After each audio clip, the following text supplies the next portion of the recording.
Oke, halo teman-teman. Kita ketemu lagi, udah sebulan ya nggak ketemu, kangen banget deh.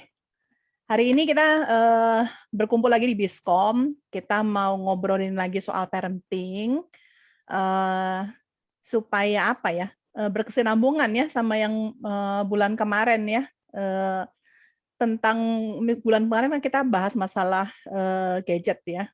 Nah sekarang, kan kemarin tuh ada beberapa pertanyaan soalnya yang masuk gitu ya. Permintaan materi gitu kan, tentang reward sama punishment yang benar gitu ke anak-anak. Nah, habis saya ngobrol sama Bu Yuli ya, kata Bu Yuli, "Sebentar, jangan ngomong masalah reward punishment dulu, ngomongin pola asuhnya dulu yang benar," katanya. "Oh gitu ya Bu? Ya oke lah Bu, kita kalau gitu desain aja deh supaya bulan depan kita temanya." Nah, jadilah hari ini kita pola asuh dan dampaknya terhadap perkembangan anak. Yeay! Thank you Bu Yuli, mau ngelanjut lagi apa, bagi-bagi ilmu sama kita di sini.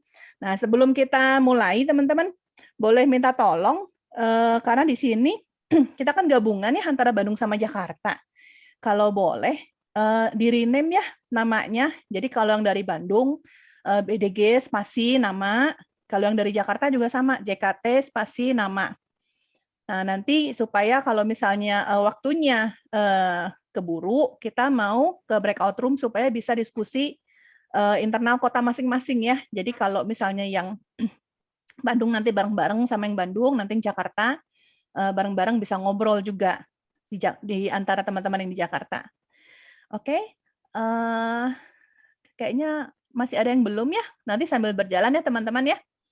Oke deh, supaya nggak kelamaan, kita sambut ya Ibu Yuli ya. Saya perkenalkan dulu, bagi yang hari ini baru pertama kali ikutan Biskom, Ibu Yuli Gloria SE MPSI, psikolog ya. Beliau adalah founder Pusat Layanan Psikologi Integrity Jakarta, pembicara parenting dan psikologi, dan pengajar grafologi atau ilmu tulisan tangan. Terima kasih ya Bu Yuli, kita sambut yuk bareng-bareng yuk. Ayo Bu, waktu dan tempat dipersilahkan Bu. Bu Caifung, Ya. lupa kita berdoa dulu. Oh iya bener, aduh maaf banget, saking excitednya. Minta tolong sama Pak Istar ya Pak Istar, buat pimpin doa.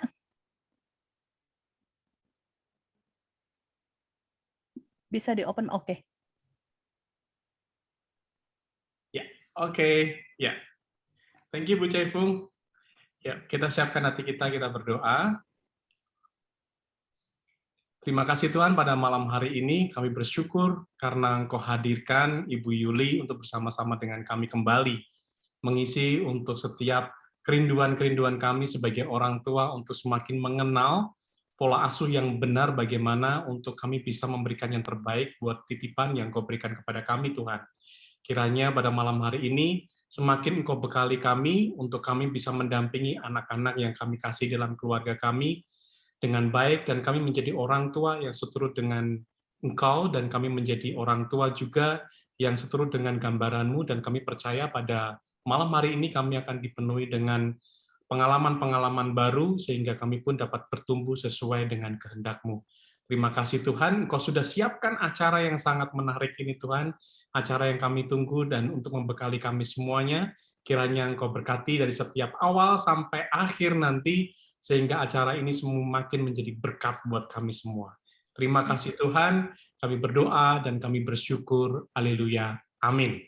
Amin, thank you Pak Istar. Oke, kita udah berdoa. Thank you ya Pak Ferry sudah mengingatkan. Maaf saya terlalu excited jadi sampai lupa. Perlu ini mohon ampun ini. Oke Bu Yuli silakan.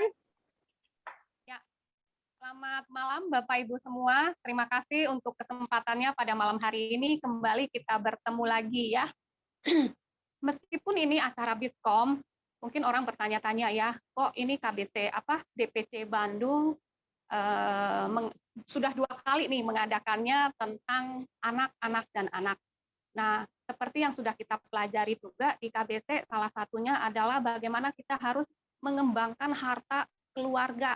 Harta keluarga itu bukan sekedar jalan-jalan sama anak ya, ataupun sekedar mencukupi kebutuhan anak. Bukan hanya itu saja. Pada saat kita jalan-jalan, pada saat kita entah piknik, entah ke mall, entah kemana saja, ya, Kalau kita tidak punya hubungan yang baik, bagaimana pada saat pergi itu bisa terasa enak, bisa terasa menyenangkan, ya. Jangan sampai pada saat pergi nanti masing-masing pegang handphonenya lagi, seperti materi kita bulan lalu, ya. Nah, kalau ditanya sebagai orang tua harus belajar apa dulu? Saya katakan ini pola asuh dulu. Kalau pola asuhnya kita sudah punya pengetahuannya, paling tidak sudah tahu, ya, nanti ke depannya itu enak banget Bapak Ibu. Jadi saya nggak mengajarkan teori. Saya mempraktekkan teori Bapak Ibu. Saya sudah sampaikan untuk Bapak Ibu semua, ya. Anak saya usianya 24 dan 20, ini sudah perjalanan panjang yang sudah saya buktikan. Bukan juga saya membanggakan anak saya, tidak. Di usia sekarang pun tetap saya masih harus ada hal-hal yang perlu saya kasih tahu, ya. Tapi artinya tidak menyusahkan saya. Saya menunggu loh Bapak Ibu, menunggu sampai anak saya kalau nanti sudah SMA bagaimana, ya. Waktu dari mereka kecil, mereka TK, SD, saya tunggu. Saya praktekkan, saya tunggu sampai mereka SMA. Karena SMA itu ya pasti sudah keluar semua. Karakter-karakternya itu pasti sudah keluar semua. Dan perjalanan panjang ini ternyata asik sekali Bapak Ibu. Dan jujur, kalau ditanya, saya suka nggak menjadi orang tua? Saya suka banget Bapak Ibu. Saya merasa anak saya kok cepet banget gedenya, ya, karena sudah gede-gede begitu, apalagi anak laki-laki. Kadang saya masih nggak sadar, kadang saya cubit-cubit pipinya. Jadi mereka merasa, aduh mami aku bukan anak kecil lagi, jangan digituin, katanya. Nah, ponakan saya yang kecil-kecil di luar kota, ada di Salatiga. Jadi nggak ada yang digemesin seperti itu, ya, merasa ini anak-anak kok cepat sekali besarnya, dewasanya. Nah, nanti Bapak Ibu juga akan merasakan hal yang sama.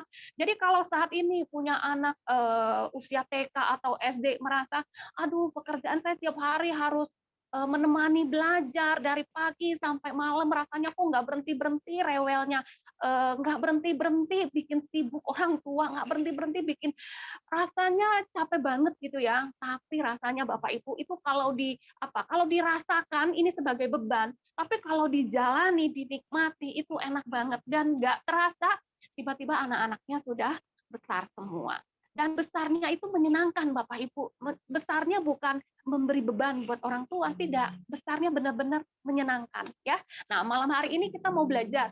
Saya percaya kita semua adalah produk pola asuh dari orang tua kita.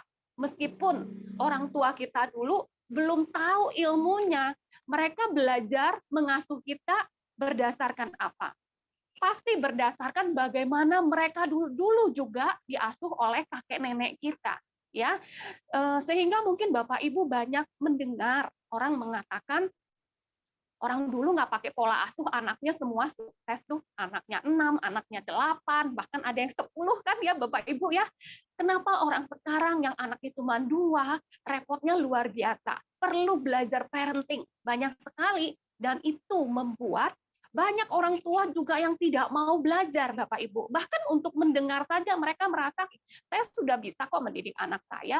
Nah, bisanya puji Tuhan kalau cara yang digunakan tepat. Karena anak-anak kita ini bukan anak-anak pada zaman dulu. Kalau zaman saya kecil, main sama tetangga depan rumah, ya. Kalau teman sekolah ada yang rumahnya dekat, ada yang agak jauh. Tapi saya mainnya sama tetangga. Main apa? Main lompat karet, ya. Main apa tuh, kartu-kartu yang dilempar, ya. Kemudian apalagi main masak-masakan.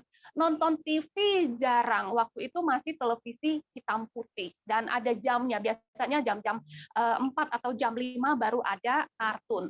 Dan pada saat itu TV berwarna harus rumah orang kaya baru ada, dan itu belum begitu banyak. Rata-rata hitam putih, ya, pada saat itu. Nah, anak-anak sekarang Bapak Ibu berbeda, kondisinya sudah berbeda, zamannya sudah berbeda, dan banyak sekali penelitian-penelitian yang dibuat untuk mengungkap bagaimana pola asuh dan dampaknya bagi perkembangan anak. Ya, jadi kalau malam hari ini Bapak Ibu hadir, artinya Bapak Ibu concern luar biasa pada anak-anaknya. Puji Tuhan, ya. Kita mau sama-sama belajar.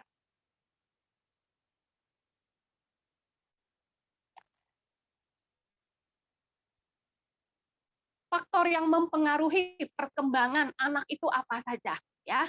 Nah, faktor yang mempengaruhi itu satu, pertama ya, yang paling utama itu pola asuh. Yang kedua, lingkungan.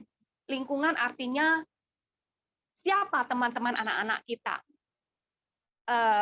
Orang-orang yang banyak mempengaruhi pertumbuhan perkembangan anak-anak kita siapa, itu juga mempengaruhi. Kemudian biologis, biologis artinya nah kesehatannya si anak. Tentu saja kalau anak-anak yang sehat tanpa gangguan ya, mereka akan tumbuh dengan normal. Jadi kalau dikatakan pola asuh ya memang ini bukan satu-satunya yang mempengaruhi perkembangan anak ya, karena anak juga dipengaruhi oleh lingkungannya, oleh biologisnya, oleh status ekonomi orang tua, pendidikan orang tua itu juga termasuk di dalamnya. Ini yang saya maksud di dalam lingkungan ya. Tetapi seberapa besar pola asuh mempengaruhi perkembangan anak? Untuk saat-saat ini sangat-sangat mempengaruhi Bapak Ibu. Kalau dikatakan 3 ini, mana yang paling berpengaruh? Katakan anak terlahir dengan normal, ya, tidak ada gangguan mental. Kemudian katakan lingkungannya karena dia masih dengan orang tua, baru lahir, baru mau besar, otomatis lingkungannya ya, lingkungan pertama sudah pasti adalah orang tuanya. Kalaupun ada kakek nenek yang tinggal satu rumah, biasanya ya kita katakan anak dan orang tua. Kalau anak dan orang tua saja adalah lingkungan pertama bagi anak, sudah pasti pola asuhlah yang membentuk si anak ini sebelum mereka banyak berinteraksi dengan dunia luar. Ya, begitu anak lahir, begitu masuk TK di usia 3 tahun, itu sudah mulai kelihatan Bapak Ibu. Kalau di usia 1,5, Bapak Ibu tidak mulai mendidiknya, memberikan aturan, nah nanti di usia TK, di usia 3 tahun itu sudah kelihatan.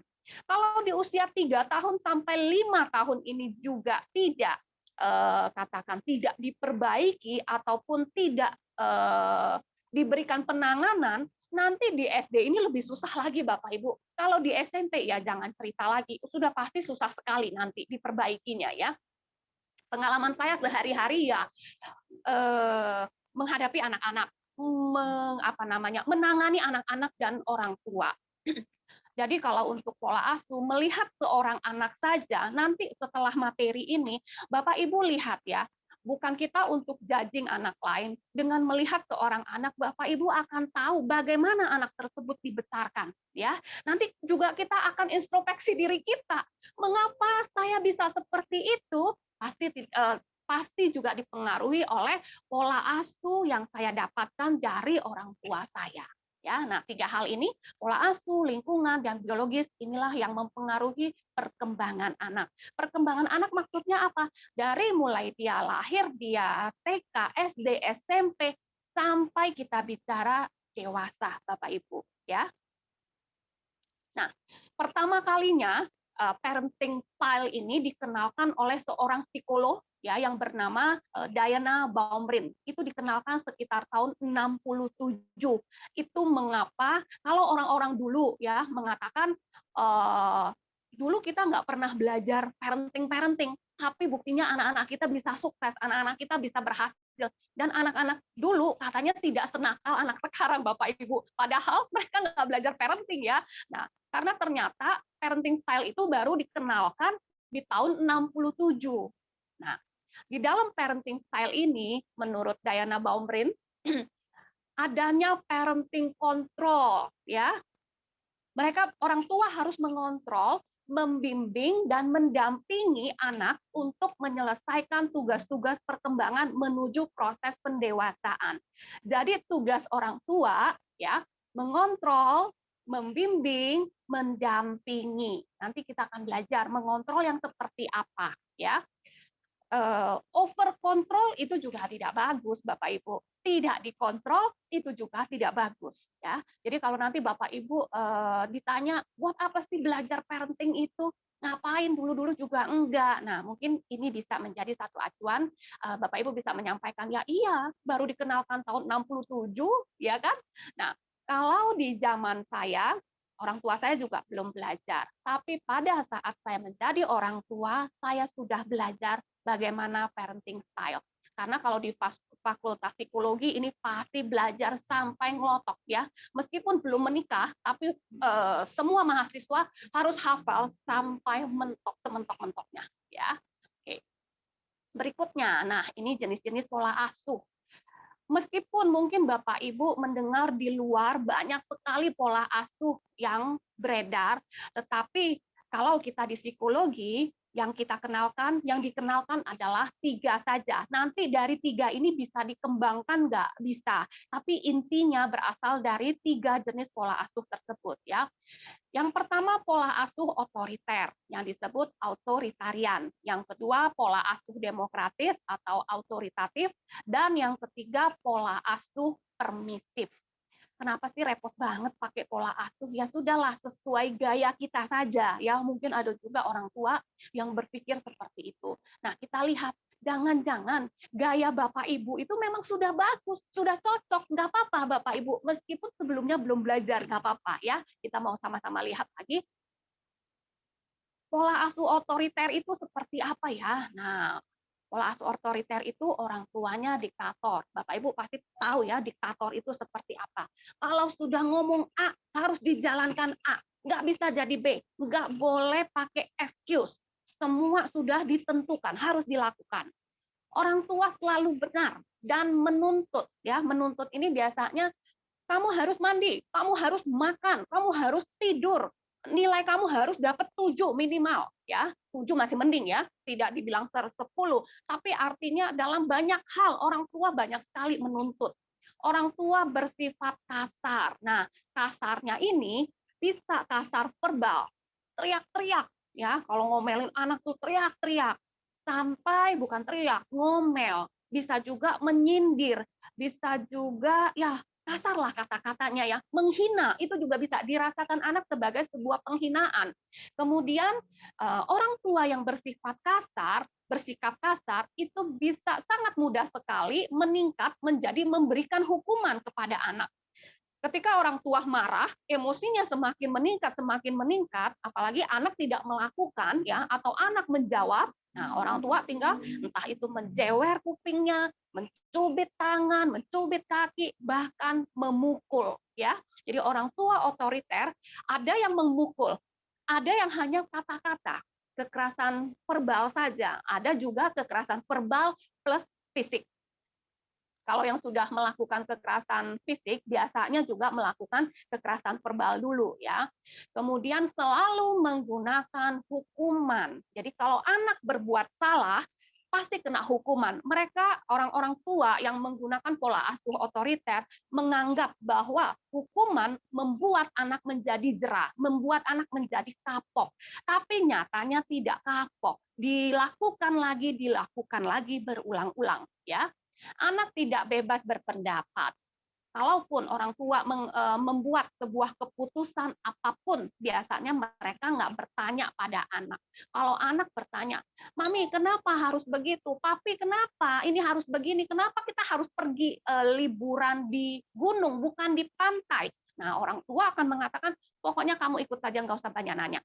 Papi kenapa kita nginepnya di hotel itu, bukan di hotel itu saja?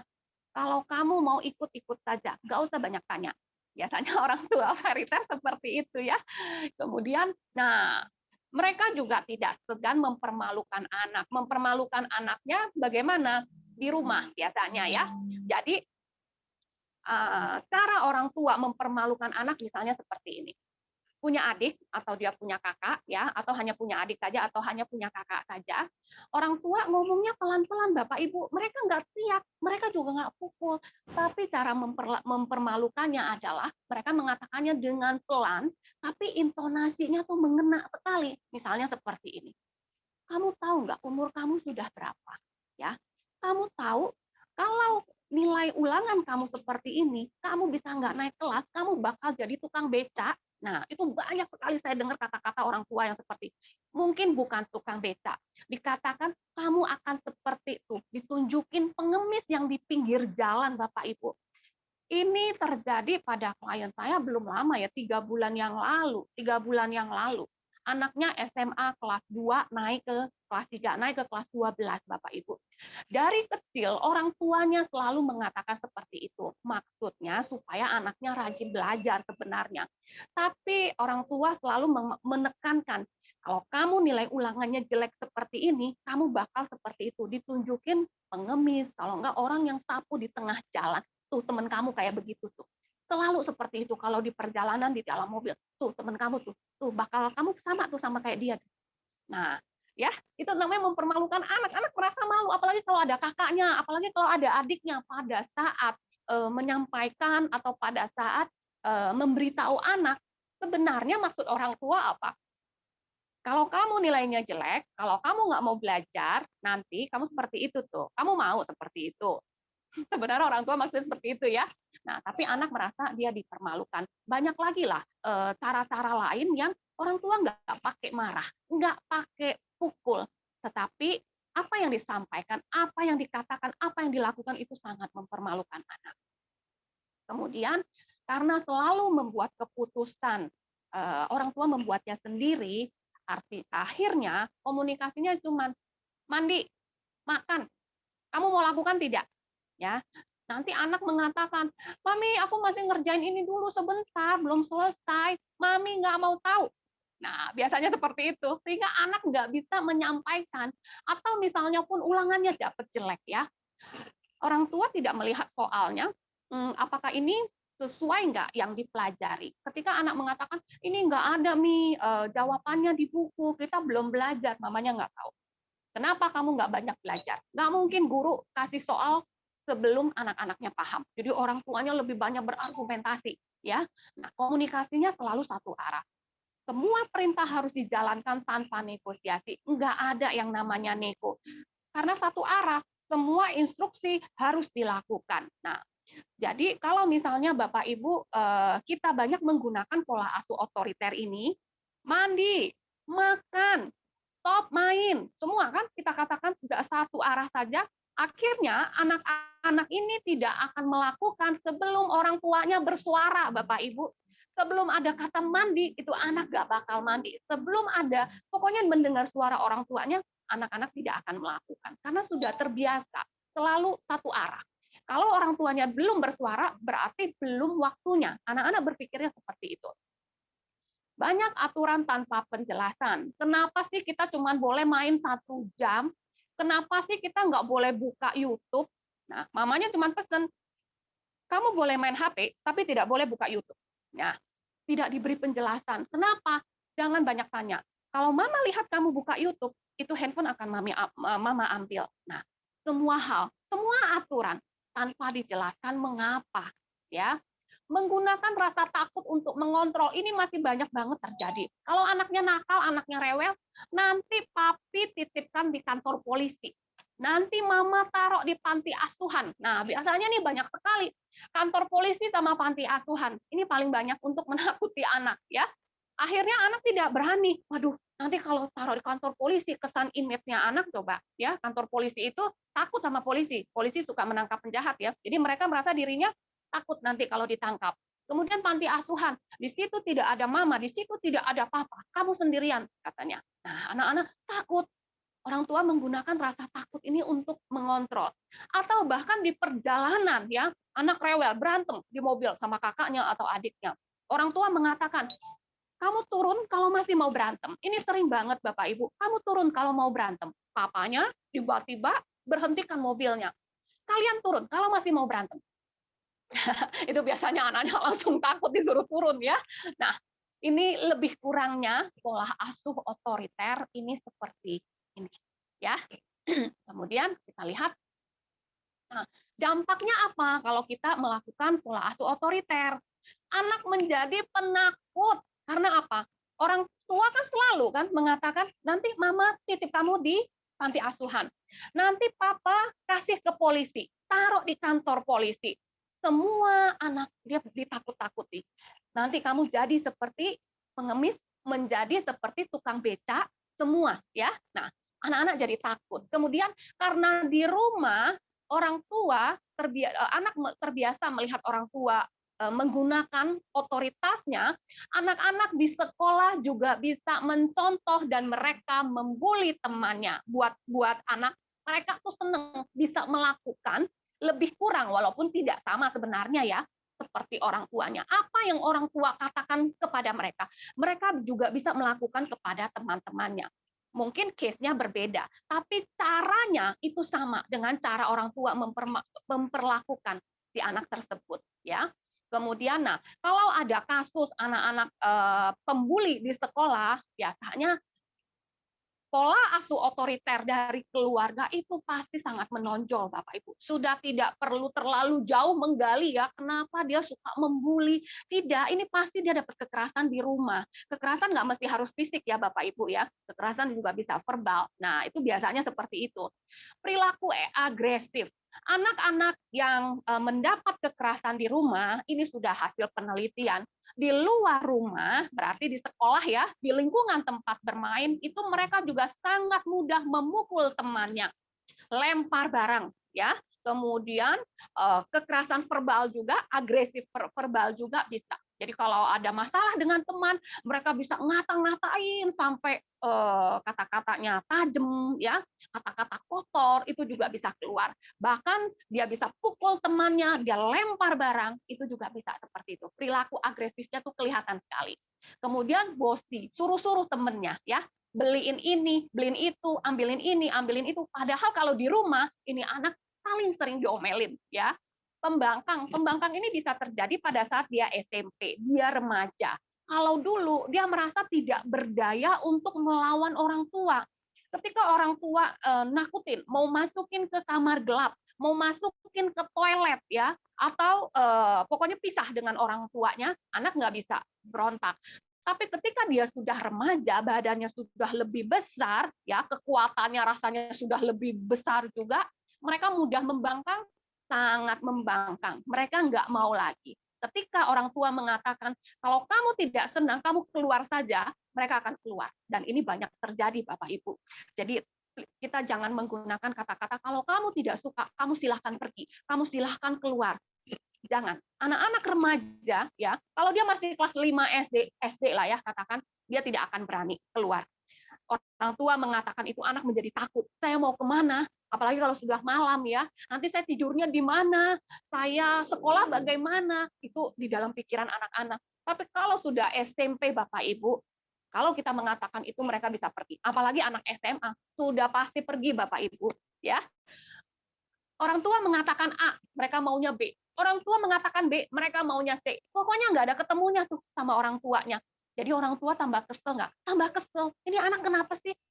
Kalau dikasih tahu A, dia maunya B.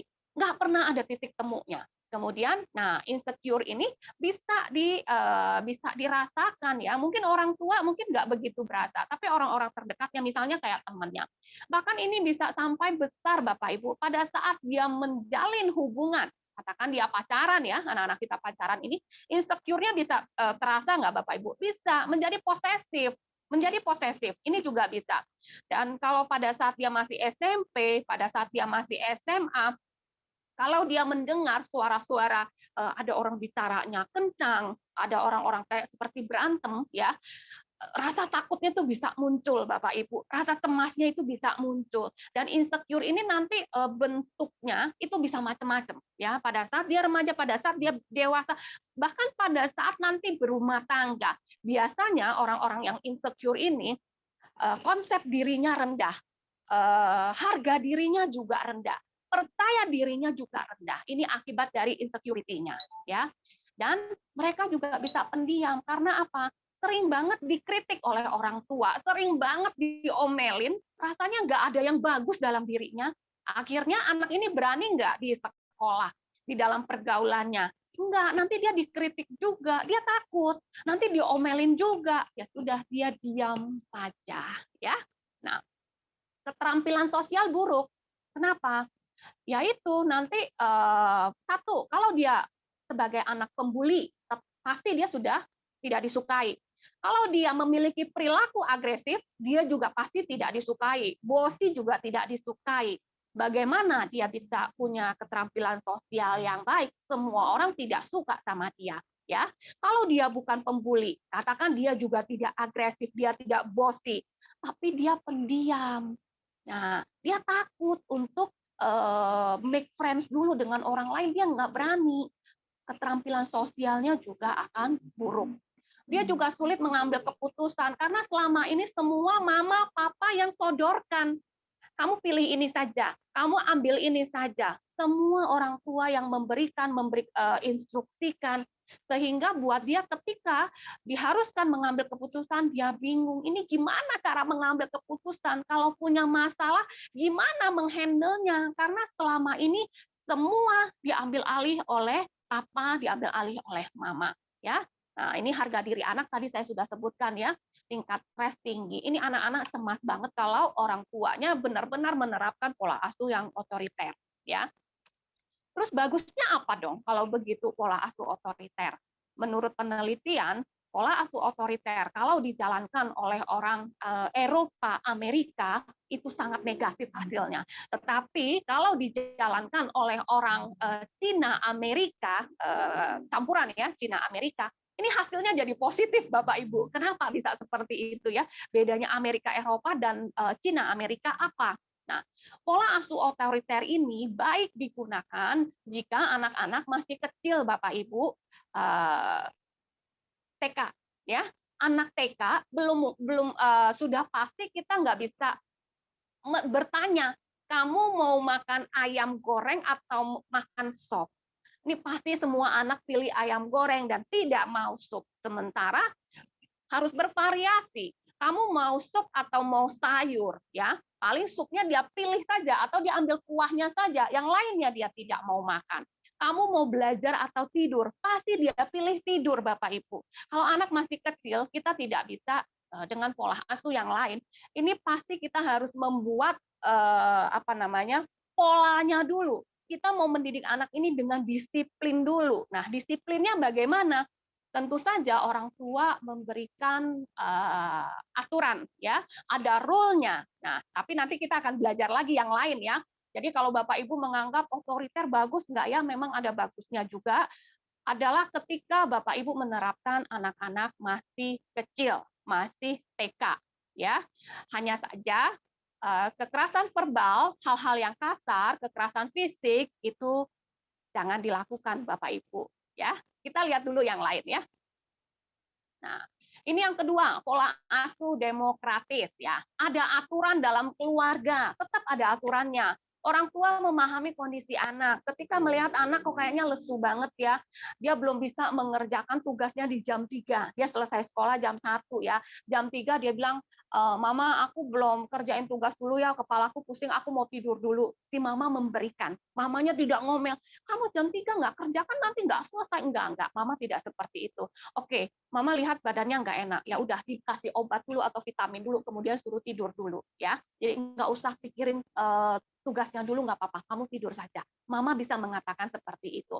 Adanya penghargaan dan konsekuensi. Nah, kalau tadi di yang otoriter, biasanya kalau anak bagus itu tidak dipuji, Bapak Ibu. Ya, penghargaan di sini bisa hanya berupa pujian, berupa pelukan, hanya dielus-elus kepalanya atau ditepuk tangan. Itu juga sudah merupakan penghargaan buat anak, Bapak Ibu ya.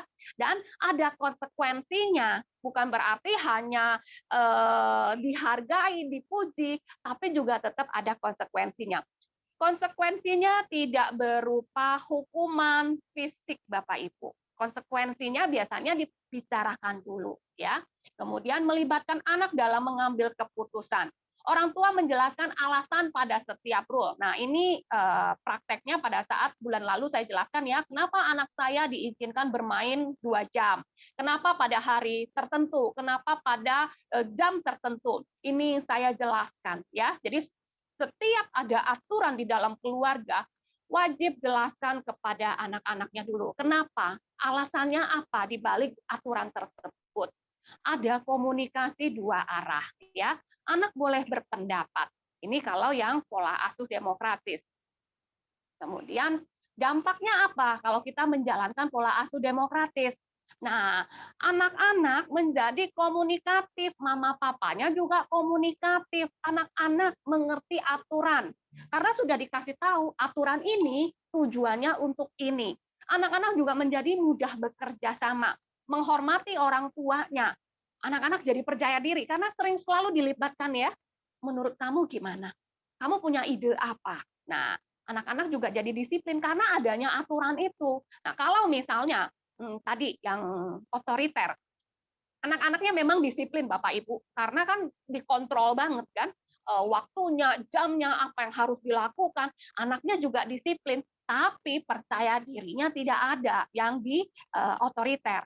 Tapi di pola asuh demokratis, anak-anak jadi percaya diri. Orang tuanya yang pertama kali percaya kepada anaknya. Ketika anak melakukan hal yang baik, hal yang bagus, orang tua memuji.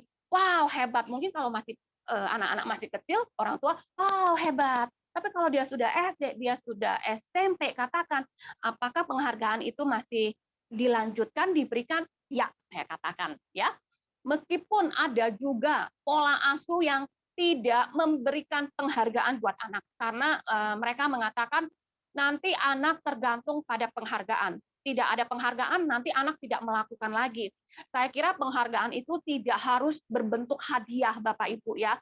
Berbentuk mata, berbentuk senyum, tatapan mata, senyum saja, atau kita hanya menganggukkan kepala saja, itu pun sudah penghargaan buat anak-anak yang sudah lebih besar, Bapak Ibu ya. Nah, anak-anaknya menjadi mandiri, dia senang.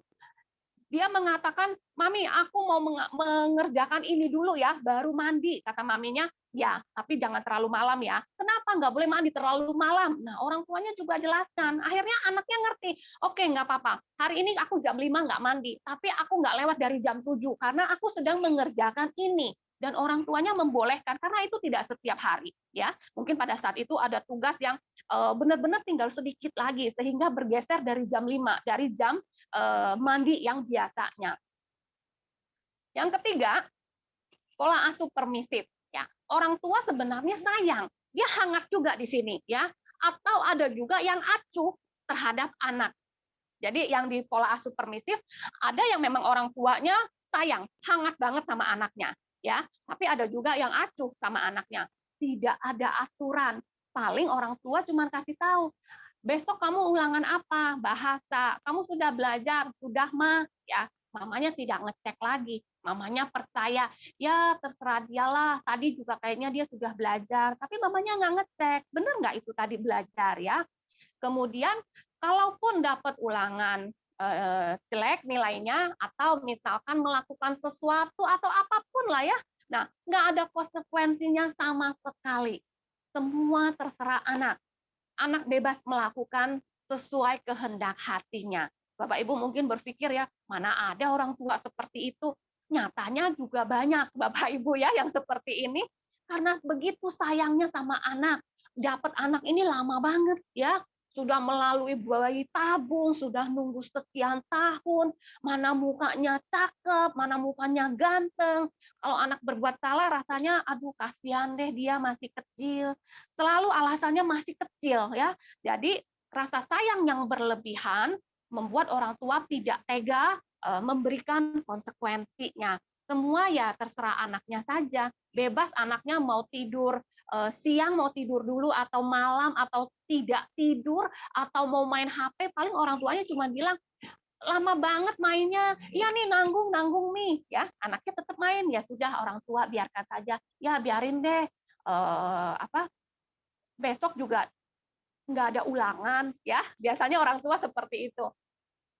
Nah dampaknya apa? Karena sering dibiarkan terserah anak banyak mencoba Bapak Ibu. Kalau yang otoriter tadi kan anak baru keluarin panci sama air, orang tua sudah teriak ya. Kamu ngapain bawa-bawa panci? Nanti itu becek semua kena air. Balikin lagi. Wah, anak nggak jadi karena orang tuanya nggak kasih ya.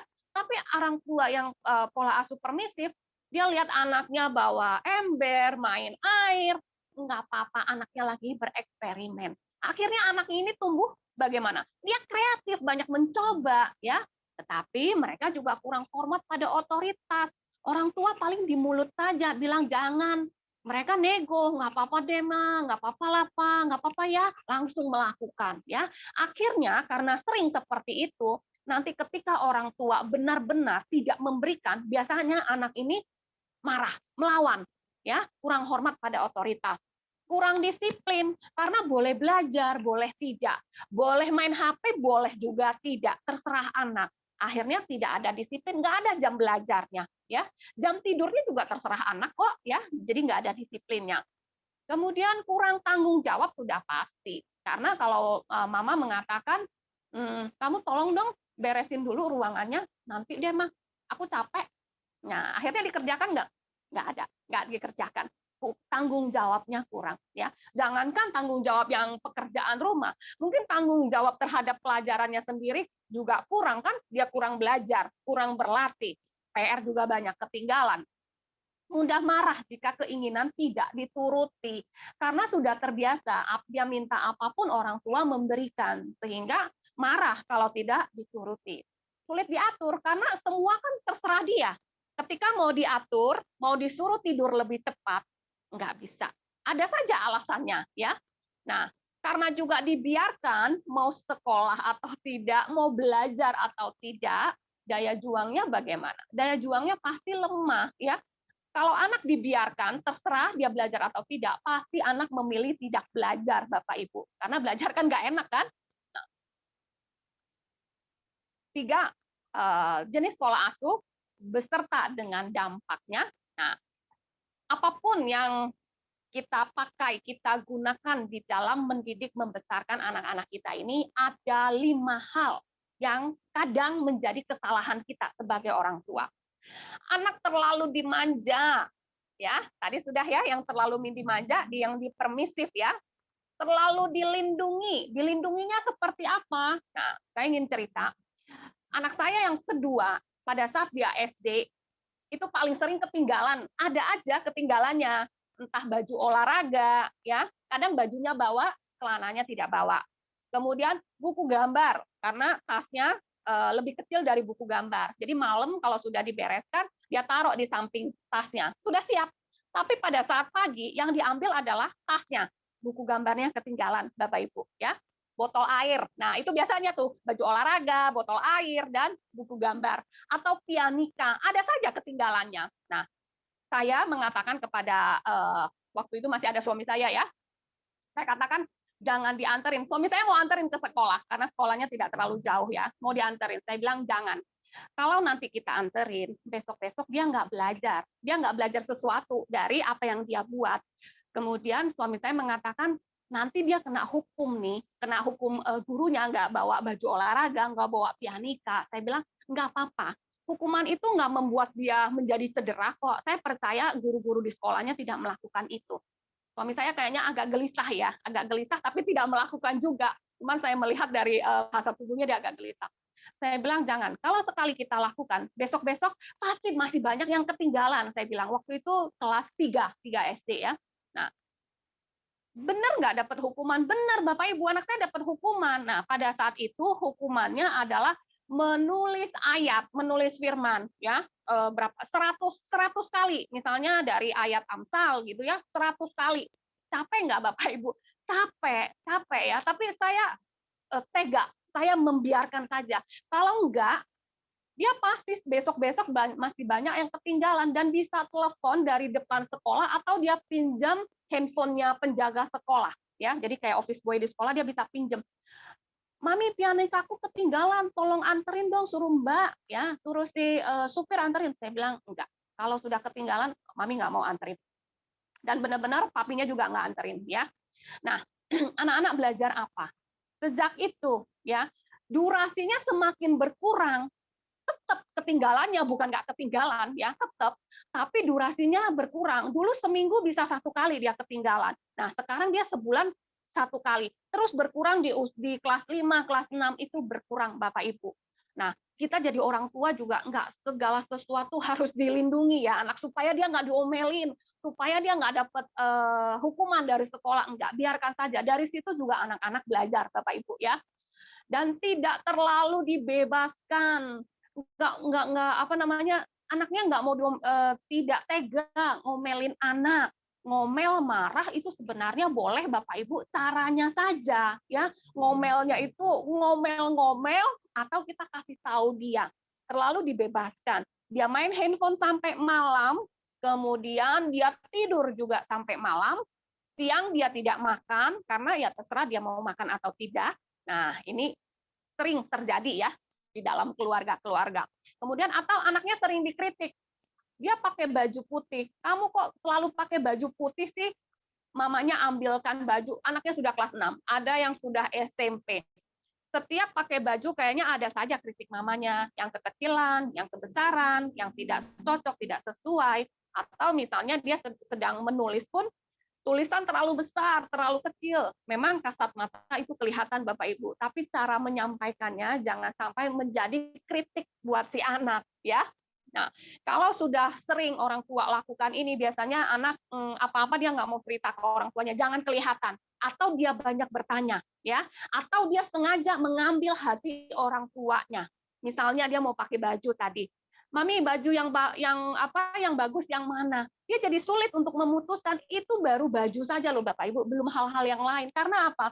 Dia terlalu sering dikritik, selalu berbeda pendapat dengan orang tuanya. Apa yang dia lakukan menurut orang tua selalu salah.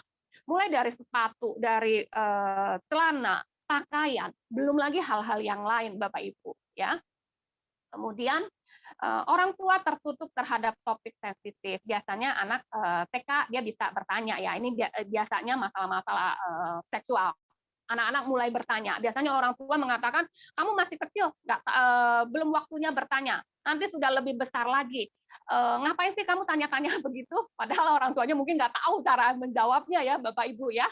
Nah, ini adalah 5 hal yang tidak kita lakukan sebagai orang tua.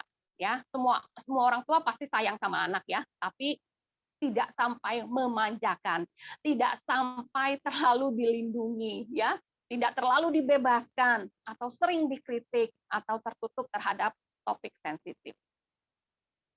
Kemudian, nah ini hal yang perlu kita lakukan sebagai orang tua dalam menerapkan pola asuh, memberikan pujian yang wajar. Pujian boleh, tapi yang wajar, nggak berlebihan banget gitu ya. Jadi anak-anak nanti kalau menerima pujian yang terlalu banyak, tidak ada pujian, dia tidak mau melakukan lagi. Saya setuju. Tetap kita boleh memuji, tapi secara wajar ya. Memang layak dipuji. Menurut kita mengerjakan tugas matematika itu 1 halaman 10 soal itu paling tidak 1 jam. Tapi karena dia juga serius, dia cepat, setengah jam dia sudah selesai. Sebagai orang tua reaksinya bagaimana? Oh bagus banget, kamu setengah jam sudah selesai. Coba diperiksa lagi, sudah periksa belum? Ya, kalau dia bilang udah benar semuanya, boleh kita apresiasi atas keseriusannya, atas konsentrasinya mengerjakan. Kemudian memberikan kasih sayang yang cukup. Namanya cukup, artinya ya pas ya. Kalau berlebihan nanti jadi memanjakan. Tidak membandingkan anak, baik dengan anak saudara, tetangga, temannya, atau kakak adiknya. Ya, setiap anak unik, setiap diri kita unik semuanya. Kita mau nggak dibandingkan? Kita juga tidak mau kan? Nah, berarti anak-anak juga tidak suka kalau dirinya dibandingkan. Hindari anak dari kekerasan verbal dan fisik. Orang tua pasti banyak memberitahu anak karena demi si anak kan, tapi caranya, nah jangan sampai ini menjadi kekerasan verbal, marahnya di luar batas, sampai anak merasa tidak ada yang benar dalam dirinya, semuanya salah. Karena mama kalau sudah ngomel, sudah marah itu luar biasa. Apalagi kalau sampai dia dipukul, dijewer, dipukul, dijewer, ya. Banyak orang tua mengatakan kalau saya tidak keras sama anak saya tidak akan belajar, anak saya tidak akan patuh, sehingga saya harus menggunakan kekerasan, nilainya baru bagus. Nah, ini banyak sekali orang tua mengatakan kepada saya ya. Benar nggak sih kira-kira kalau kita cara mendidik anak dengan kekerasan anak itu baru patuh? Ya. Patuhnya hanya jangka pendek Bapak Ibu, tapi jangka panjangnya tidak. Pasti anak ini akan memberontak kalau kita pakai kekerasan, baik itu verbal maupun fisik. Maksimal saya katakan sampai SD, mereka bisa tahan dengan kekerasan verbal kita, tahan dengan kekerasan fisik, tapi SMP tidak akan. Mereka berani melawan. Nah, pada saat melawan, nanti orang tua yang merasa sedih banget, hatinya hancur. Kenapa anak yang saya sekolahkan di sekolah yang paling bagus dengan semua fasilitas, kenapa dia berani sama saya padahal masih SMP usia 12 tahun. Dan ini terjadi nggak Bapak Ibu? Terjadi Bapak Ibu. Anak cowok 15 tahun masih SMP, mamanya kalau dulu waktu SD sebentar-sebentar mamanya keluar masuk kamarnya tanpa mengetuk. Waktu itu masih SD ya, nggak mengetuk langsung masuk. Kamu lagi ngapain? Anaknya lagi nonton. Kamu nonton apa? Kamu nonton itu lagi ya? Nah, mama sering seperti itu ya.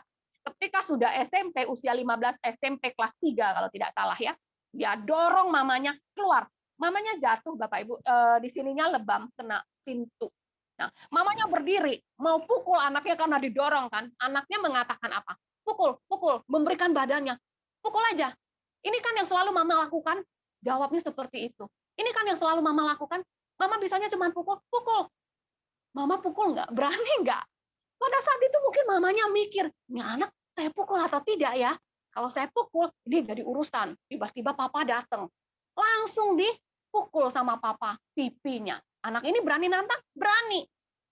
Akhirnya jadi jotos-jotosan sama papanya. Ini kisah nyata, kisah benar Bapak Ibu. Ya, itu baru 15 tahun. Nah, sejak itu bagaimana hubungan mereka? Sudah pasti tidak membaik. Sudah pasti ya.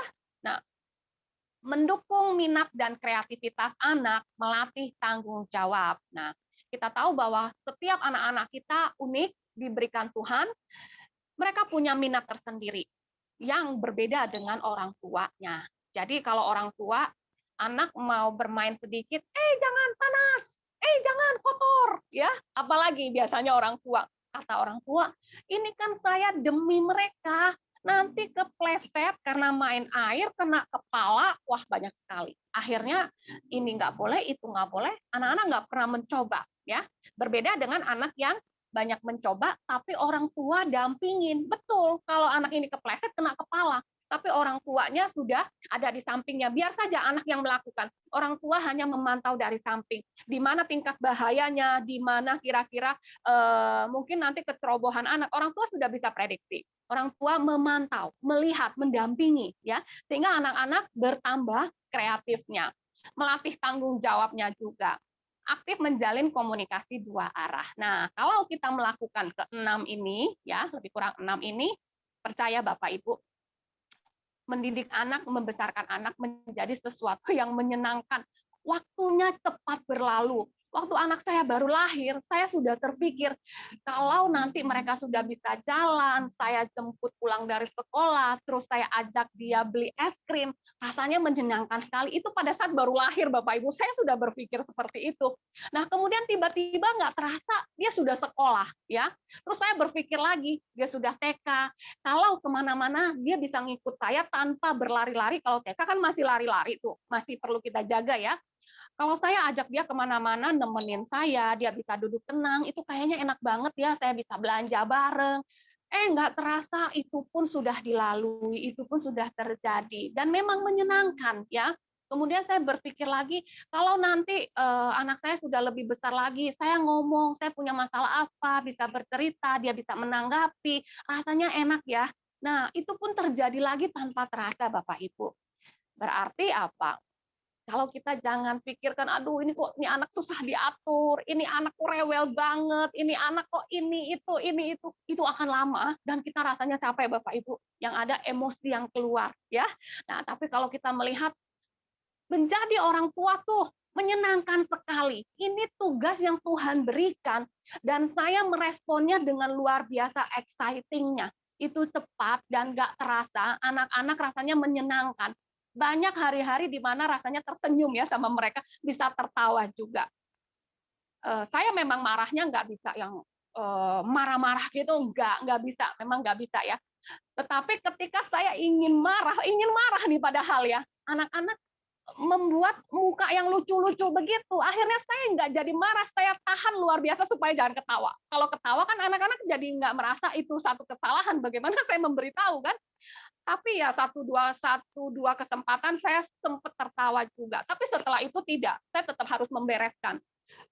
Perilaku ya tetap harus perilaku mana yang harus saya beritahu. Menurut Mami seperti ini. Kalau menurut kalian seperti apa? Ini bisa saya lakukan ketika anak sudah kelas 5, hampir kelas 6, Bapak Ibu. Kalau masih kelas 1, 2, 3 SD, ya cara kita berbicara kepada anak kan tentu saja berbeda ya. Tidak bisa kita tawarkan. Kalau kita tawarkan, pasti semua anak nggak mau belajar, nggak mau melakukan kedisiplinan. Karena kan semua manusia sebenarnya pengennya yang santai-santai, banyak bermain, ya seperti itu.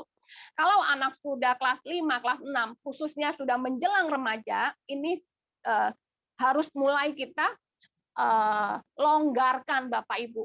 Tidak otoriter banget seperti dulu. Otoriter di masa anak-anak masih kecil maksudnya adalah membentuk ritme, membentuk jadwal, membuat anak disiplin, ya. Kalau anak sudah terbiasa setiap jam 7 malam belajar dari dia TK, begitu TK, oke, setiap sore atau setiap malam kita belajar, itu pasti akan menjadi kebiasaan tanpa kita suruh. Anak sudah mengeluarkan kertas, mengeluarkan bukunya ataupun tugasnya, ya. Nah, ini kalau sudah terbentuk, nanti sampai di kelas 3, kelas 4 kita konsisten lakukan, mereka terbiasa setiap malam belajar. Tapi kalau belajarnya hanya pada saat ulangan saja, nah, nanti di SMP ketika orang tua sudah tidak terlibat, itu biasanya seperti kuda lepas dari kandang. Nah, lebih kurang bahasanya seperti itu, Bapak Ibu. Pada saat orang tua ingin mengkoreksi anak kembali, biasanya anak-anak sudah tidak mau karena mereka merasa sudah besar, tidak mau diatur lagi oleh orang tuanya. Jadi kalau di masa kecil orang tua membuat aturan, ya mungkin nggak bisa disampaikan ke anak kenapa harus ada aturan ini, karena anak-anak juga masih kecil belum mengerti, ya. Itu tidak masalah. Orang tua boleh melakukannya. Yang tidak boleh dari pola asuh otoriter ini adalah kekerasan verbal maupun fisik, tidak mempermalukan anak. Misalnya anak melakukan kesalahan, ya karena usianya masih sangat muda, ya. Berarti apabila mereka melakukan kesalahan, itu sesuatu yang wajar. Mereka lagi belajar. Nah, orang tua kasih tahu, ya, sehingga perilaku-perilaku yang kurang baik itu semakin berubah dan berubah. Demikian materi saya hari ini. Terakhir, ya, satu firman buat kita semua. Dan kamu, bapak-bapak, janganlah bangkitkan amarah di dalam hati anakmu, tetapi didiklah mereka di dalam ajaran dan nasihat Tuhan. Ini pesan Tuhan untuk kita semua, ya, bukan untuk bapak-bapak saja. Karena dan kamu ya kita semua, ya, ada komanya. Bapak-bapak, janganlah bangkitkan amarah di dalam hati anakmu, tapi didiklah mereka di dalam ajaran dan nasihat Tuhan. Kalau kita ingin mengajar sesuatu kepada anak-anak kita, pastikan kita juga melakukannya, ya. Pastikan apa yang kita ajarkan, apa yang kita minta anak-anak lakukan, kita sebagai orang tua juga melakukannya. Sehingga anak melihat orang tuanya, ketika orang tuanya meminta atau menyuruh, anak tidak akan menolak, tidak akan membantah, karena memang orang tuanya sudah lakukan. Orang tua sebagai contoh, sebagai role model. Ini selalu saya katakan, selalu saya ucapkan hal ini. Karena ini, anak seberapapun nasihat yang orang tua berikan, anak lebih banyak melihat contoh. Contohnya orang tuanya. Ya, oke, baik Bapak Ibu, ini saja yang bisa saya bagikan. Saya tunggu pertanyaan-pertanyaan, ya. Terima kasih. Oke deh, terima kasih Bu Yuli. Ini udah ada yang masuk nih Bu, pertanyaannya sebetulnya. Dari Surabaya, Bu. Oh, ya. Ditanya, pola asuh yang paling baik itu yang mana? Apakah kita bisa melakukan secara mix ketiga pola asuh sesuai dengan usia mereka? Karena kalau usia anak terlalu kecil, apa harus otoriter? Kalau tidak, mereka masih belum paham. Jadi tadi yang kayak Bu Yuli cerita ya, Bu, ya? Ya. Boleh, Bu, langsung dijawab aja, Bu. Ya, tadi saya sudah sampaikan, ya, mungkin tadi pertanyaannya sebelum saya jelaskan. Jadi boleh banget di-mix, boleh, ya. Ketika anak-anak masih kecil banget, nggak mungkin pure kita melakukan pola asuh yang demokratis. Nanti anak ini memang kita mengatakan dia belum mengerti, ya, dia masih kecil banget. Tadi saya sudah sampaikan bahwa kalau masih kecil sebenarnya orang tua bukan otoriter, tapi sedang membentuk pola, membentuk kedisiplinan supaya anak terbiasa melakukan di usia-usia selanjutnya. Ya, yang tidak boleh dari yang otoriter itu yang tidak kita lakukan adalah kekerasan fisik, verbal, memalukan anak, itu yang tidak kita lakukan. Kalau kita membuat aturan, kita belum bisa menyampaikan maksud dari aturan tersebut karena anak belum paham. Tapi kalau kita bisa menggunakan bahasa yang sederhana supaya anak mengerti, ya, kalaupun tidak mengerti ya kita jelaskan lagi. Seperti itu. Boleh di-mix Bapak Ibu. Kadang-kadang kita membiarkan anak mau melakukan keinginannya, meskipun itu tidak sesuai dengan keinginan kita ya. Tapi ada kalanya kita juga sampaikan, nggak bisa, itu tidak diizinkan. Misalnya anak mau eksperimen, baru kelas 2 SD, mau eksperimen pakai api, misalnya di rumah nggak ada orang, dia sendiri, ya tentu saja kita mengatakan enggak, mama nggak kasih. Karena nanti kalau kamu main api, bisa jadi ini merembet, kena bakar, dan itu bisa membuat kebakaran. Nah, itu kita jelaskan.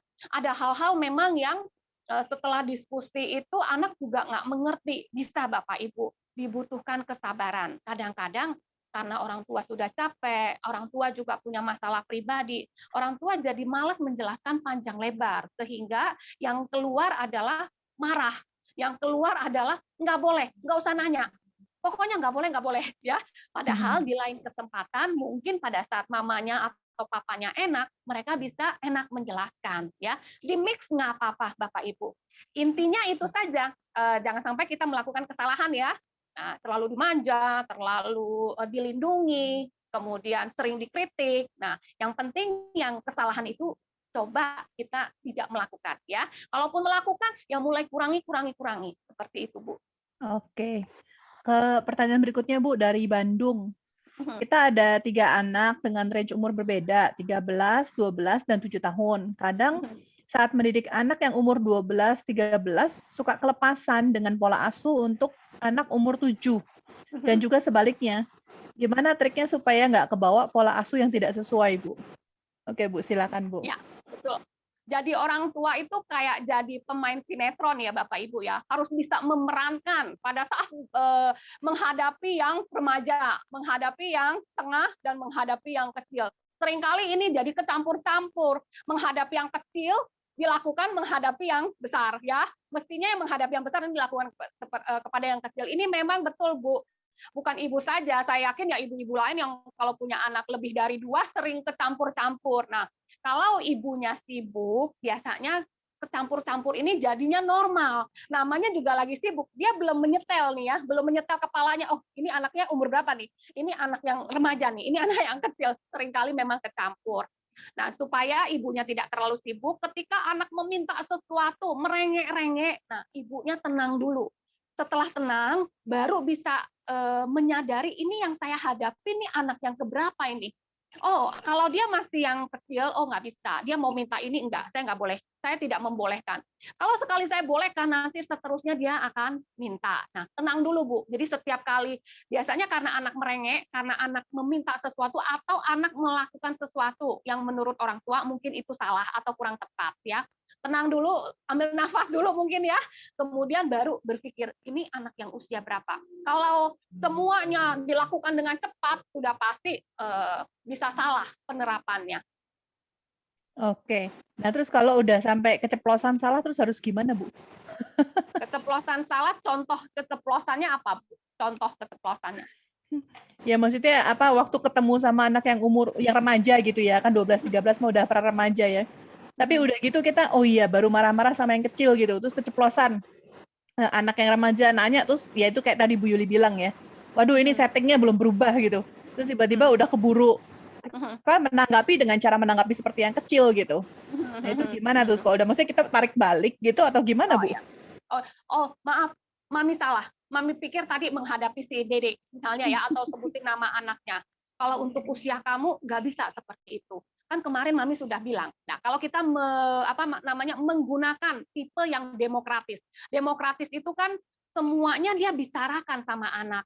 Kenapa dia melarang anak keluar rumah kalau sudah malam. Nah, ketika anak minta izin keluar, dia katakan, kan ini sudah jadi kesepakatan kita, jam 7 malam tidak ada lagi yang keluar rumah. Kamu mau ngapain keluar? Ya, tadi misalnya orang tuanya mungkin adiknya yang kecil, mami aku ditemanin Mbak mau beli makanan untuk besok, karena kalau di dalam meskipun sekolah online mereka ada makan bersama ya, mungkin seperti itu. Mamanya bilang, oh ya silakan. Mamanya pikir dia perginya sama Mbak, ternyata anak besar ini mau keluar sendiri, padahal sudah dikasih tahu. Untuk yang sudah besar kakak-kakaknya mungkin dulunya pernah kebablasan, pergi main sampai malam, akhirnya dibuat peraturan kalau jam 7 malam kalian sudah harus di rumah dan harus belajar ataupun melakukan yang lain. Nah, mamanya bisa bilang, oh maaf, mama maaf. Mama pikir tadi dedek kamu yang mau pergi dengan Mbak atau pergi dengan papa beli makanan. Oh, ternyata kamu. Kan kita sudah sepakat, kalau sudah jam 7 malam tidak ada yang keluar lagi.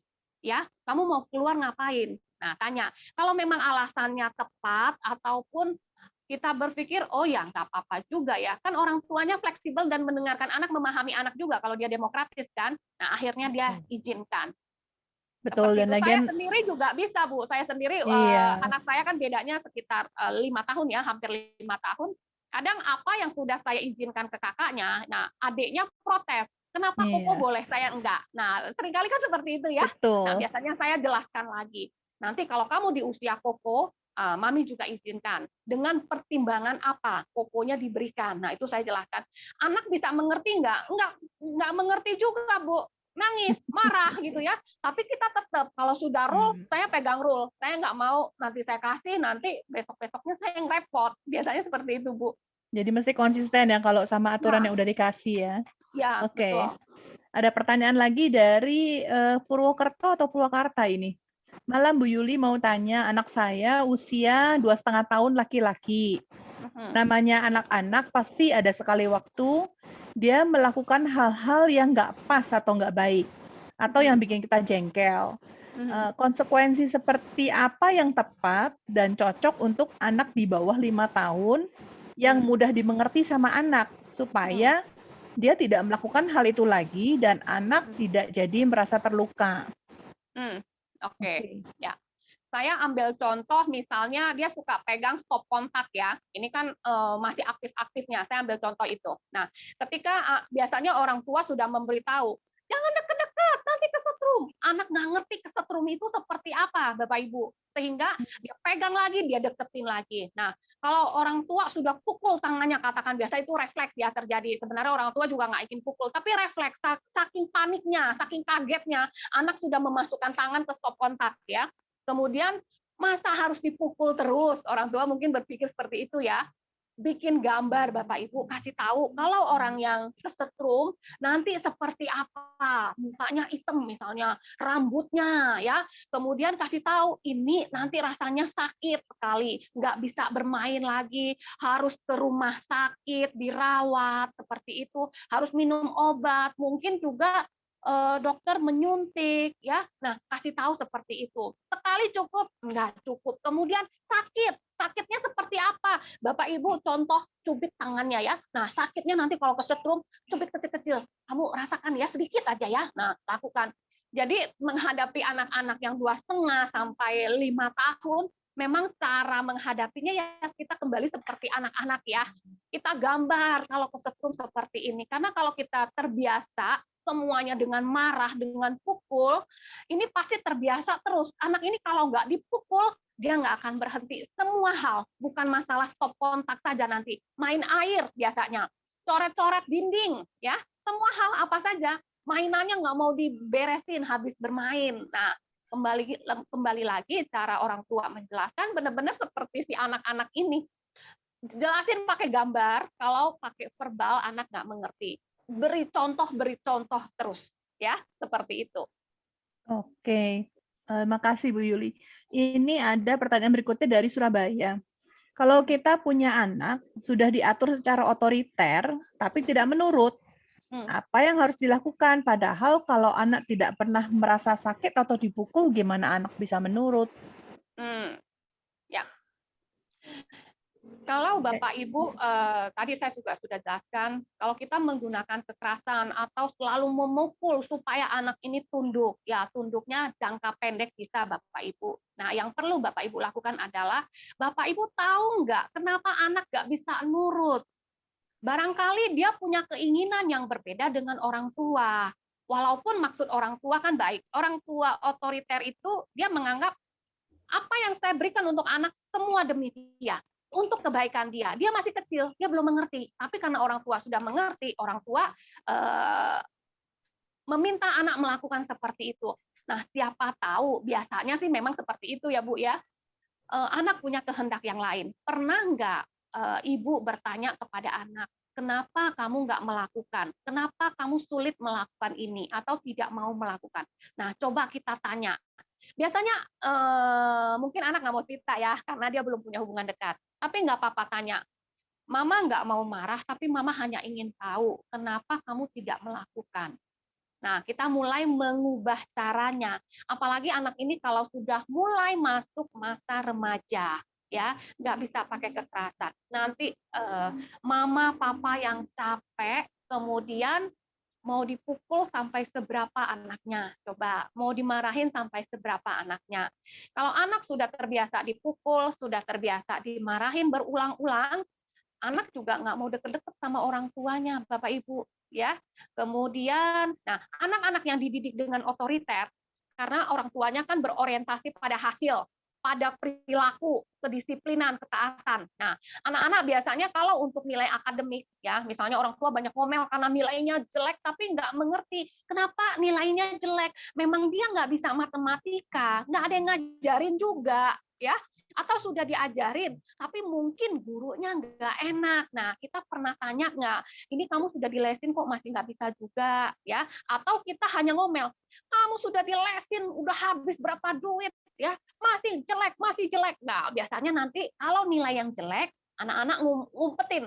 Kalau yang perlu tanda tangan orang tua, nih anak-anak bahkan bisa memberikan tanda tangan yang palsu ya Bapak Ibu. Nah, akhirnya ini bisa terbawa sampai besar nggak? Terbiasa berbohong karena demi untuk diterima, Bapak Ibu. Kalau dia mengatakan hal-hal yang sebenarnya, yang jujur, orang tuanya pasti marah karena salah menurut orang tua. Dia sudah tahu anak-anak ini udah hafal. Gayanya kita, anak-anak kita sudah hafal, Bapak Ibu. Ya, itu baru soal ulangan. Nanti soal perilaku, dia akan banyak mengadu kesalahan adiknya atau kakaknya kepada orang tua. Atau dia juga terbiasa pukul adiknya ketika bermain. Nah, Bapak Ibu perhatikan, anak-anak yang sering pukul adiknya, sering ngadu, adiknya begini, adiknya begitu. Nah, coba kita introspeksi ya, mungkin kita banyak memarahi dia. Mungkin kita juga banyak mempermalukan anak ini di depan adiknya atau di depan kakaknya. Karena kita udah nggak tahan ketika anak salah, langsung nyerocos, nggak peduli itu di depan siapa, mungkin bahkan ada temennya ya. Nah, kita nggak peduli karena saking emosinya orang tua. Jangan juga seperti itu Bapak Ibu. Lebih baik tanya mengapa. Kemudian kedua, melakukan pendekatan kepada anak. Itu ya, dua hal ini perlu orang tua lakukan. Orang tua yang sudah terlanjur melakukan otoriter. Kalau anaknya terbiasa semuanya dimarahin ya, semua kalau nggak dimarahin nggak bisa, kalau nggak dipukul dia nggak lakukan. Mau sampai kapan? Nanti SMP dia akan lebih lagi loh Bapak Ibu. Pelajarannya kan sudah banyak sekali. Apakah orang tua masih sanggup mengikuti pelajarannya?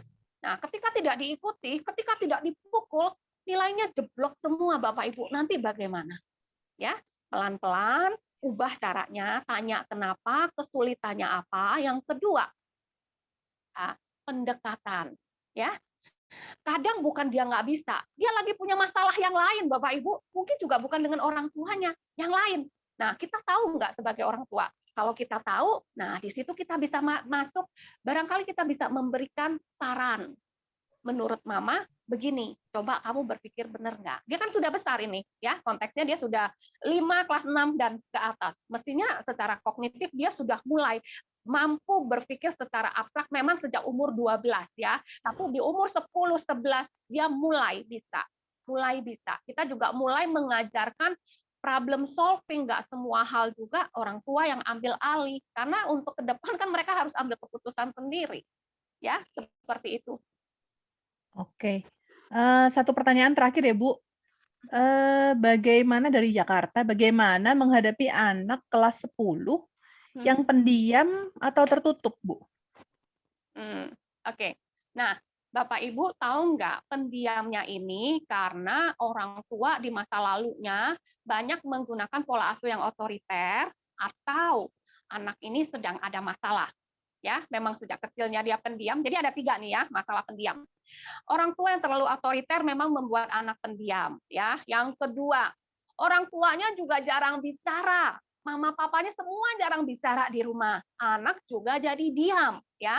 Yang ketiga, dia sedang ada masalah. Berarti ini hanya temporer, tidak selamanya dia seperti itu. Jadi Bapak Ibu lihat dulu. Kalau sebelumnya dia tidak pendiam, berarti ada something wrong. Nah, ini something wrong ini yang Bapak Ibu coba gali, ya. Tapi kalau sudah sejak dulu dia diam, jangan-jangan mama papanya juga sangat pendiam, jarang bicara semuanya. Atau Bapak Ibu menggunakan pola asuh yang otoriter, sehingga untuk amannya lebih baik diam. Karena kalau banyak bicara, banyak berulah, banyak berinteraksi dengan orang tua, itu pasti banyak kena marah. Nah, anak nggak mau Bapak Ibu, ya. Nah, 3 hal itu coba dicek, digali. Oke, jadi nanti dia bisa pakai alasan silence is golden gitu ya, Bu ya? Oke deh, itu tadi pertanyaan terakhir, Bu. Terima kasih ya teman-teman sudah berpartisipasi, sudah join di Biskom kita. Kita mau ini dulu ya, sebelum kita tutup kita mau foto dulu ya. Foto dulu, boleh tolong semua kamera dinyalakan. Bisa dipandu sama Pak Ferry.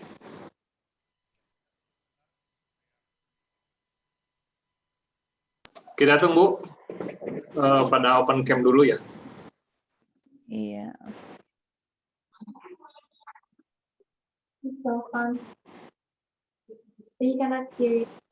Saya hitung ya. 1, 2, 3. Ya, udah. Oke. Pengumuman terakhir dari kami. Oh ya, sebelumnya terima kasih ya Bu Yuli.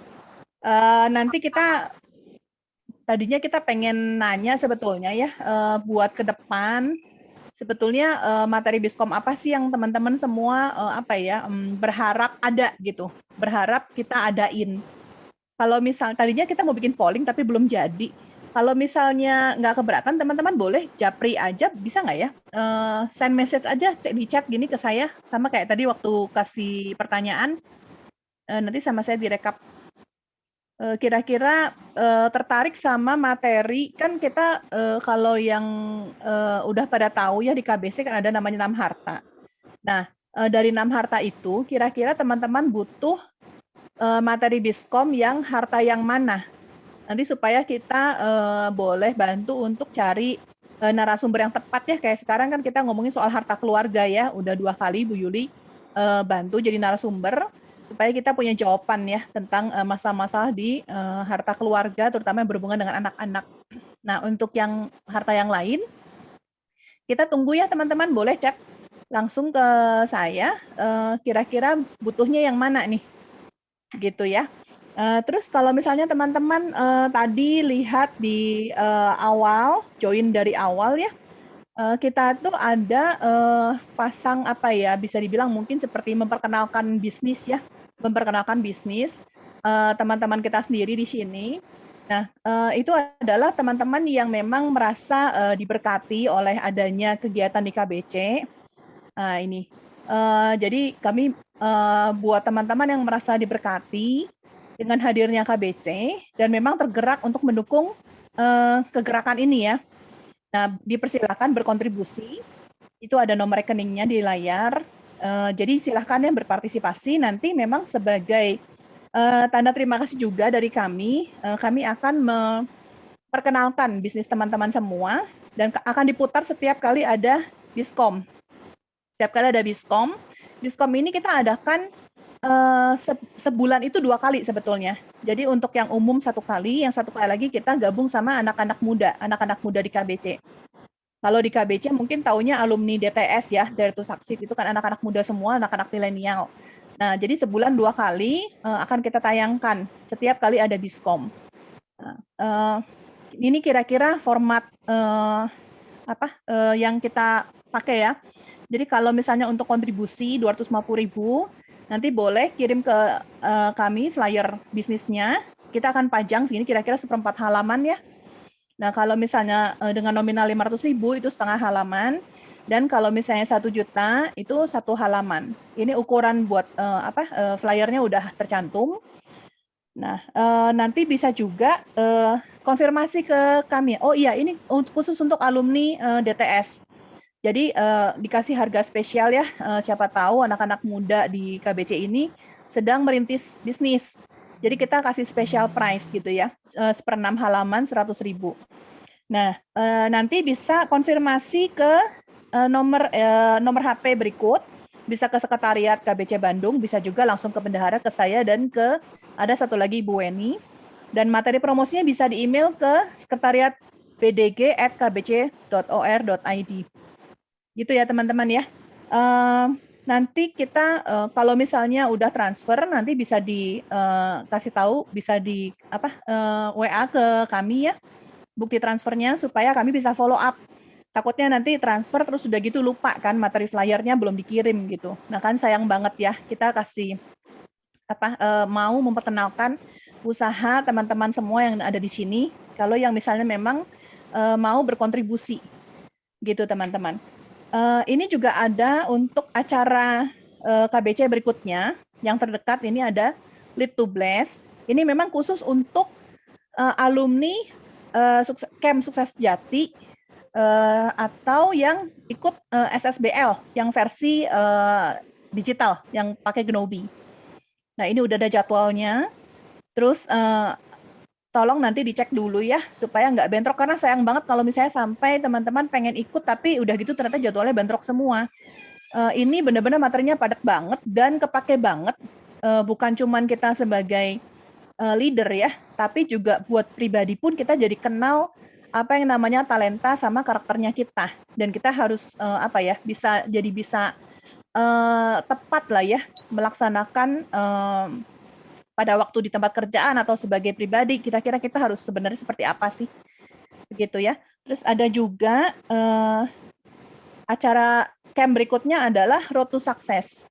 Nah ini tuh sebetulnya seperti Sukses Jati ya teman-teman, kalau misalnya takutnya ada yang belum tahu. Cuman ini kita untuk umum ya, untuk umum. Jadi kalau di Sukses Jati kan kita pakai ayat atau misalnya firman Tuhan yang memang kita taruh ya source-nya gitu. Nah kalau di Road to Success ini enggak. Jadi kalau misalnya teman-teman kalau di timnya kita sendiri di KBC banyak yang pengen supaya di tempat kerjaan itu atmosfernya sama gitu, frekuensinya sama misalnya staff atau misalnya karyawan. Nah biasanya mereka akan kirim nih tim mereka untuk ikutan. Jadi supaya bukan cuma pemimpinnya aja yang paham apa itu Sukses Jati, tapi timnya pun mengerti gitu. Bagaimana sih yang namanya yang namanya pelayanan, tapi di kerjaan itu bisa berjalan sesuai dengan firman Tuhan gitu. Nah ini boleh mendaftarkan ya timnya. 13 November sampai 11 Desember ini waktunya. Kalau misalnya nanti ada yang masih bingung, boleh boleh kontak ke kami ya. Nomor sekretariat nanti Ko Ferry minta tolong di type di chat. Oke, ini udah ada yang respon ya, sebagian. Oke. Kira-kira itu teman-teman. Terus ada satu lagi yang tadi saya cerita. Nah ini Biskom ini kita adain sebulan sekali, tapi bulan ini rekor sih 2 kali. Ini kita barengan sama teman-teman di alumni DTS. Jadi sama anak-anak muda yang di KBC Bandung ya, kita mau main ceritanya. Kita mau ini harta jasmani dan harta hubungan ya. Olahraga ke Lembah Dewata. Kalau yang mau join yang di Bandung silahkan ya. Kalau yang dari Jakarta misalnya pas memang ada acara ke Bandung mau join di Lembah Dewata juga silahkan. kan kira-kira nih lihat ya muka kami yang di Bandung ini. Kalau misalnya nanti, oh ini kemarin lihat nih pas join Biskomnya Ibu Yuli gitu kan, terus ketemu sama kita, sapa aja. Kemarin kita ikut Biskom gitu, jadi supaya kita kenal juga sama tim yang Jakarta. Ya, ini kita rencananya sepertinya pagi ya, dari pagi kan Lembah Dewata tuh buka jam 8. Nah, kira-kira sekitar jam segituan kali ya, sampai mungkin sampai makan siang. Kira-kira sepertinya seperti itu. Ini memang belum dicantumin sih waktu tepatnya. Nah, begitu ya teman-teman. Kira-kira pengumumannya sekian dulu. Terima kasih ya Bu Yuli. Kita mau tutup dulu dengan doa. Tadi sudah dibuka sama Ketua DPD Jakarta Jabar. Sekarang boleh minta tolong ke Ketua DPC Bandung dong. Pak Yudi mana Pak Yudi? Available nggak Pak Yudi?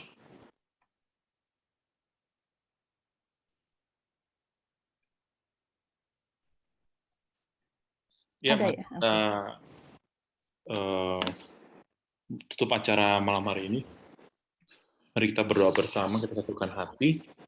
Terima kasih Tuhan Yesus atas kesempatan pada malam hari ini. Tuhan sudah memberikan pengajaran melalui Ibu Yuli, bisa berkesempatan untuk berbagi hikmat yang sudah Tuhan berikan kepada Ibu Yuli, sehingga kami bisa memperoleh pengetahuan mengenai pola asuh, dan kami bisa introspeksi, kami bisa mengevaluasi para orang tua ini, supaya kami sebagai orang tua bisa menjadi orang tua yang lebih baik lagi daripada hari ini, dan bisa terus mau belajar dan mau lebih mengerti akan kondisi keluarga dan anak-anak kami.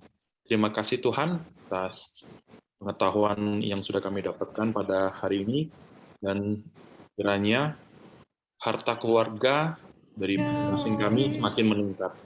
Terima kasih Tuhan, dan kiranya Tuhan memberikan istirahat yang cukup kepada kami semua, selalu dalam keadaan sehat, semua keluarga, para orang tua dan anak-anak semakin hari semakin harmonis, semakin kompak, dan kami akhirnya dapat menikmati hidup sebagai keluarga, bagaimana kami orang tua bisa menikmati kehadiran anak-anak kami yang sudah Tuhan titipkan, dan anak-anak juga bisa menikmati keberadaan kami sebagai orang tua, dan kami bisa mewujudkan bagian yang lebih lagi di masa-masa yang akan datang. Terima kasih Tuhan, berkati kami semua yang hadir di sini dan juga teman-teman kami yang mungkin berhalangan, dan semoga pada pertemuan berikutnya bisa lebih meriah lagi dan dipenuhi dengan pengetahuan-pengetahuan yang lebih banyak lagi. Terima kasih Tuhan. Kami akhiri pertemuan malam hari ini di dalam nama Tuhan Yesus. Amin. Amin. Oke. Thank you Pak Yudi. Thank you ya teman-teman sudah join. Kita tunggu di Biskom berikutnya. Jangan jangan ragu-ragu ya, join ya. Terus kalau misalnya memang masih ada yang mau kasih input, pengen dong Biskom materi apa gitu. Nah, boleh juga tuh. Japri di chat ya. Oke deh. Selamat malam teman-teman. Akhir kata dari saya dari Bandung, dari Biskom Bandung. Berterima kasih, dan kita jumpa lagi di lain kesempatan ya. Mohon maaf kalau ada tutur kata yang salah, baik sengaja maupun tidak disengaja. Terima kasih teman-teman. Selamat malam semuanya. Terima kasih KBC Bandung. Terima kasih semuanya. Terima kasih Bu Yuli. Terima kasih Bu Yuli. Tuhan memberkati. Ya, sama-sama. Semuanya.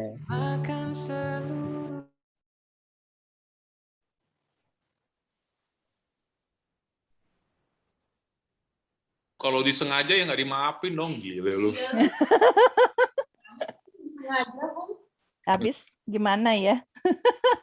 Ini masih di-record ini teh? Masih, Masih sih, cuman mau matiin aja ya.